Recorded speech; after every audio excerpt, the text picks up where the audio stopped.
Hello viewers, how are you? Welcome to Nibir Network, your audio-visual library. Today we will go deeper into the deep tone voice of Elizabeth Holmes. Elizabeth Holmes' family members insist that her deep voice is in fact real. Apparently, many people in the family have deep voices, including Holmes' grandmother. However, Elizabeth will sometimes change her pitch to a higher octave, especially when she gets excited or passionate, TMZ reports. Elizabeth Holmes is notorious for a few things: wearing a Steve Jobs-esque black turtleneck uniform, running a fraudulent biotech company, Theranos, which sold single-drop blood tests that claimed to accurately test for hundreds of diseases, and speaking in a distinctive, serious, baritone voice. Since Holmes gave her first TED Talk back in 2014, people on Reddit and Twitter have speculated that the voice she uses in professional settings was fake.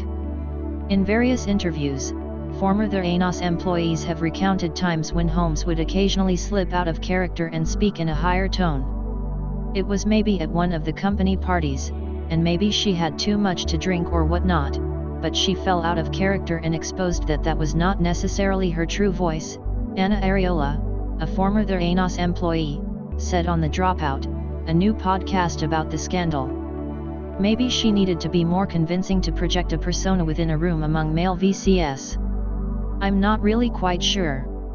While it's next to impossible to know the truth about the origin of Holmes' particular trait, there are a few things we know about the psychology of deep voices. Research has shown that people tend to perceive leaders with lower voices as attractive, honest, dominant, confident, and capable, at least when they're men. But studies have found that women in leadership with lower-pitched voices are also often viewed as stronger, and more competent and trustworthy too. Other research suggests that women who speak with a vocal fry, often a result of trying to lower the pitch of their voice, are perceived as being more neurotic than women with clear voices. Some studies have looked specifically at how vocal pitch affects business. For example, a 2013 study from Duke University examined the voices of 792 male CEOs from the Standard & Poor's 1,500 stock index, and found that CEOs with lower voices tend to manage larger companies and make more money. In fact, a decrease in voice pitch of 22.1 Hz translated to a salary increase of $187,000 a year, and a longer tenure, according to the study. Other studies from Duke have shown that voters tend to prefer politicians with lower-pitched voices. Perhaps more in line with Areola's theory that Holmes was trying to appear more convincing, other research shows that people's vocal pitch tends to change when they lie. A 2012 study found that people's voices go up in pitch when they lie, even when they're aware that their voice changes during times of deception.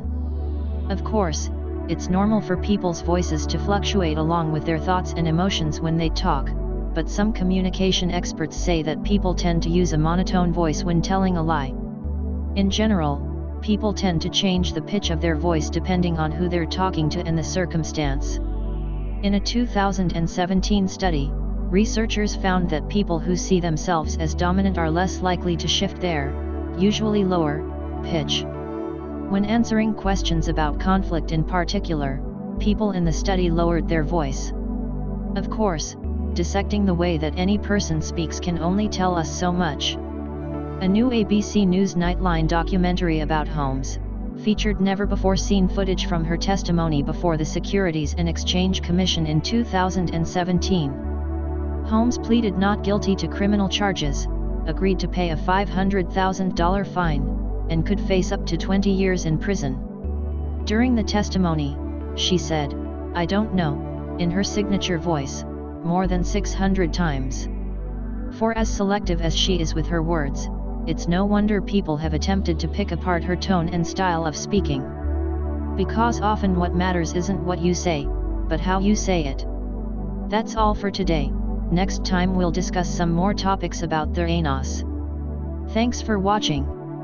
If you like the video, please subscribe, hit the like button below, share with your friends.